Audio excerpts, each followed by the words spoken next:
YCP నేత మాజీ మంత్రి పేర్ని నాని భార్య పేర్ని జయసుధ యాజమాన్యంగా ఉన్న జేఎస్ గోధన్లో రేషన్ బియ్యం మాయం ఘటనలో పోలీస్, రెవెన్యూ, పౌర సరఫరాల శాఖలు లోతుగా విచారణ జరుపుతున్నాయని రాష్ట్ర పౌర సరఫరాల ఆహారం శాఖ మంత్రి నాదెండ్ల మనోహర్ వెల్లడించారు.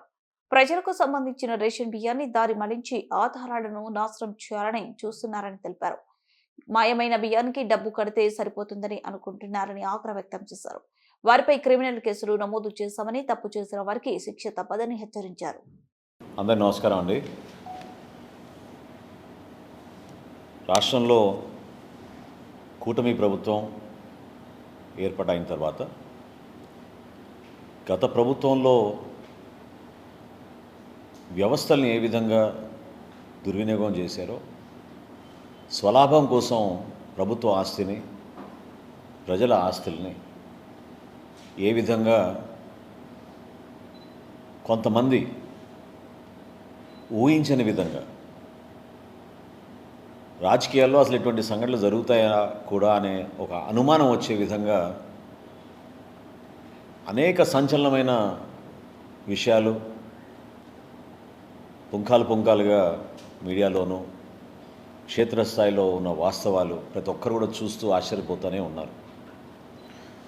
ఆ తరుణంలో గౌరవ ముఖ్యమంత్రి గారు చంద్రబాబు నాయుడు గారు, అదేవిధంగా గౌరవ ఉప ముఖ్యమంత్రి గారు పవన్ కళ్యాణ్ గారు చాలా నిజాయితీగా ఉండాలి, ప్రజల్లో మన పైన ఒక అద్భుతమైన బాధ్యత అప్పచెప్పారు.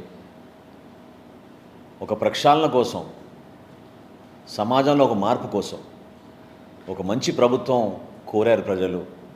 దానికి అనుగుణంగా మనం మంచి పరిపాలన అందించి ఎక్కడ కూడా కక్ష సాధింపు చర్యలు లేకుండా మనం పరిపాలించాలనేది పదే పదే మా నాయకులు చెప్పుకుంటూనే వచ్చారు. అందులో భాగంగా పౌర సరఫరాల శాఖ నుంచి క్షేత్రస్థాయిలో జరుగుతున్న అవినీతి, ప్రత్యేకంగా గత 5 సంవత్సరాల్లో వాళ్ళు చేసిన కొన్ని కార్యక్రమాలపైన దృష్టి పెట్టి రాష్ట్ర వ్యాప్తంగా కొన్ని సంస్కరణలు తీసుకురావడం అనేది జరుగుతూ ఉంది. పౌర సరఫరాల శాఖకి ధాన్యం కొనుగోలు చేసిన తర్వాత రాష్ట్రంలో దాదాపు 104 గోడౌన్స్కి ఏదైతే మేము కస్టమ్ మిల్డ్ రైస్ అంటారు, సిఎంఆర్ అంటారు, ధాన్యం రైతుల దగ్గర నుంచి కొనుగోలు చేసిన తర్వాత వివిధ రైస్ మిల్స్కి మేము రాష్ట్ర వ్యాప్తంగా దాదాపు 1300 రైస్ మిల్స్కి మేము అందించి బియ్యంగా మేము మార్చిన తర్వాత కస్టమ్ మిల్డ్ రైస్ని దాదాపు 104 గోడౌన్స్లో మేము వాటిని భద్రపరుస్తూ ఉంటాం. అందులో కొన్ని గోడౌన్స్ ఇన్వెస్టర్ గోడౌన్స్, కొన్ని గోడౌన్స్ బఫర్ గోడౌన్స్,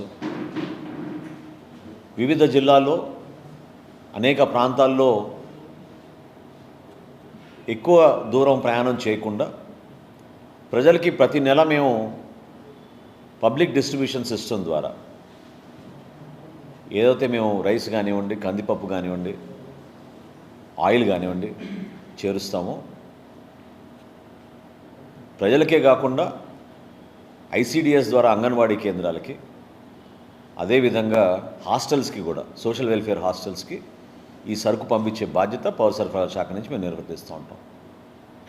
ఈ 104 గోడౌన్స్లో